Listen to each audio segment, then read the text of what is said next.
समुद्र मंथन कथा। एक बार की बात है कि शिव जी के दर्शन के लिए दुर्वासा ऋषि अपने शिष्यों के साथ कैलाश जा रहे थे। मार्ग में उन्हें देवराज इंद्र मिले। इंद्र ने दुर्वासा ऋषि और उनके शिष्यों को भक्ति पूर्वक प्रणाम किया। तब दुर्वासा ने इंद्र को आशीर्वाद देकर विष्णु भगवान का पराजित पुष्प प्रदान किया। इंद्रासन के गर्भ में चूर इंद्र ने उस पुष्प को अपने ही ऐरावत हाथी के मस्तक पर रख दिया। उस पुष्प का स्पर्श होते ही ऐरावत सहसा विष्णु भगवान के समान तेजस्वी हो गया। उसने इंद्र का परित्याग कर दिया और उस दिव्य पुष्प को कुचलते हुए वन की ओर चला गया। इंद्र द्वारा भगवान विष्णु के पुष्प का तिरस्कार होते देखकर दुर्वासा ऋषि के क्रोध की सीमा न रही। उन्होंने देवराज इंद्र को श्री से हीन हो जाने का शाप दे दिया।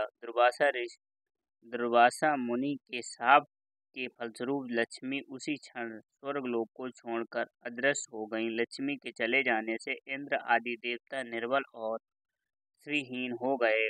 उनका वैभव लुप्त हो गया। इंद्र को बलहीन जानकर दैत्यों ने स्वर्ग पर आक्रमण कर दिया और देवगणों को पराजित करके स्वर्ग के राज्य पर अपनी परचम फहरा दिया। तब इंद्र देवगुरु बृहस्पति और अन्य देवताओं के साथ ब्रह्मा जी की सभा में उपस्थित हुए। तब ब्रह्मा जी बोले, देवराज इंद्र, भगवान विष्णु के भोग रूपी पुष्प का अपमान करने के कारण रुष्ट होकर भगवती लक्ष्मी तुम्हारे पास से चली गई हैं। उन्हें पुनः प्रसन्न करने के लिए तुम्हें भगवान नारायण की कृपा दृष्टि प्राप्त करो।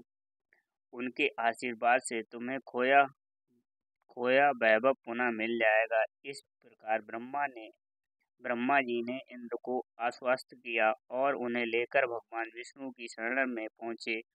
वहाँ ब्रह्मा भगवान विष्णु भगवती लक्ष्मी के साथ विराजमान थे। देवगण भगवान विष्णु की स्तुति करते हुए बोले, भगवान, आपके श्री चरणों में हमारा बारंबार प्रणाम। भगवान, हम सब जिस उद्देश्य से आपकी शरण में आए हैं, कृपा करके आप उसे पूरा कीजिए। दुर्वासा ऋषि के शाप के कारण माता लक्ष्मी हमसे रूठ गई हैं और दैत्यों ने हमें पराजित कर स्वर्ग पर अधिकार कर लिया है। अब हम आपकी शरण में हैं। आप हमारी रक्षा कीजिए। भगवान विष्णु त्रिकालदर्शी हैं। वे पल भर में ही देवताओं के मन की बात जान गए। तब वे देवगण ने बोले, देवगण, मेरी बात ध्यान पूर्वक सुनो, क्योंकि केवल यही तुम्हारे कल्याण का उपाय है। दैत्यों पर इस समय काल की विशेष कृपा है, इसलिए जब तक तुम्हारे उत्कर्ष और दैत्य के पतन का समय नहीं आता, तब तक तुम उनसे संधि कर लो। क्षीर सागर के गर्भ में अनेक द्रव्य प्राप्त पदार्थों के साथ साथ अमृत भी छिपा है। उसे पाने वाले के सामने मृत्यु भी पराजित हो जाती है। इसके लिए तुम्हें समुद्र मंथन करना होगा। यह कार्य अत्यंत दुष्कर है, अतः इस कार्य में दैत्य से सहायता लो।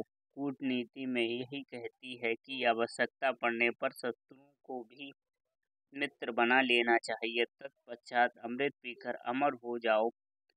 तब दुष्ट दैत्य भी तुम्हारा अहित नहीं कर सकेंगे। देवगण वे तो शर्त रखे उसी स्वीकार कर लें।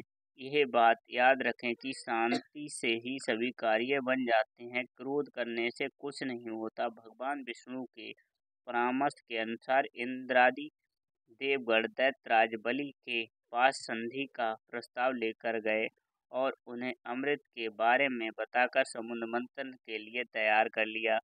समुद्र मंथन के लिए समुद्र में मंदराचल को स्थापित कर वासुकी नाग को रस्सी बनाया गया। तत्पश्चात दोनों पक्ष अमृत प्राप्ति के लिए समुद्र मंथन करने लगे। अमृत पाने की इच्छा से सभी बड़े जोश और वेग से मंथन कर रहे थे। सहसा तभी समुद्र में से कालकूट नामक भयंकर विष निकला। उस विष की अग्नि से 10 दिशाएं जलने लगी। समस्त प्राणियों में हाहाकार मच गया। उस विष की ज्वाला से सभी देवता तथा दैत्य जलने लगे और उनकी कांति फीकी पड़ने लगी। इस पर सभी ने मिलकर भगवान शंकर की प्रार्थना की। उनकी प्रार्थना पर महादेव जी उस विष को हथेली पर रख कर उसे पी गए, किंतु उसे कंठ से नीचे नहीं उतरने दिया। उस कालकूट विष के प्रभाव से शिव जी का कंठ नीला पड़ गया, इसलिए महादेव जी को नीलकंठ कहते हैं। उनकी हथेली से थोड़ा सा विष पृथ्वी पर टपक गया, जिसे सांप, बिच्छू आदि विषैले जंतुओं ने ग्रहण कर लिया। विष को शंकर भगवान के द्वारा पान कर लेने के पश्चात भी समुद्र मंथन प्रारंभ हुआ। दूसरा रतन कामधेनु गाय निकली, जिसे ऋषियों ने रख लिया। फिर उच्च श्रावा घोड़ा निकला, जिसे दैत्यराज बलि ने रख लिया। उसके बाद ऐरावत हाथी निकला, जिसे देवराज इंद्र ने ग्रहण किया। ऐरावत के पश्चात कौस्तुभ मणि समुद्र से निकली, उसे विष्णु भगवान ने रख लिया। फिर कल्पद्रुम निकला और रंभा नामक अप्सरा निकली। इन दोनों को देवलोक में रख लिया गया। आगे फिर समुद्र को मथने से लक्ष्मी जी निकली। लक्ष्मी जी ने स्वयं ही भगवान विष्णु को वर लिया। उसके बाद कन्या के रूप में वारुणी प्रकट हुई, जिसे दैत्य ने ग्रहण किया। फिर एक के पश्चात एक चंद्रमा, पराजित, वृक्ष, शंख निकले। अंत में धन्वंतर वैद्य अमृत का घट लेकर प्रकट हुए।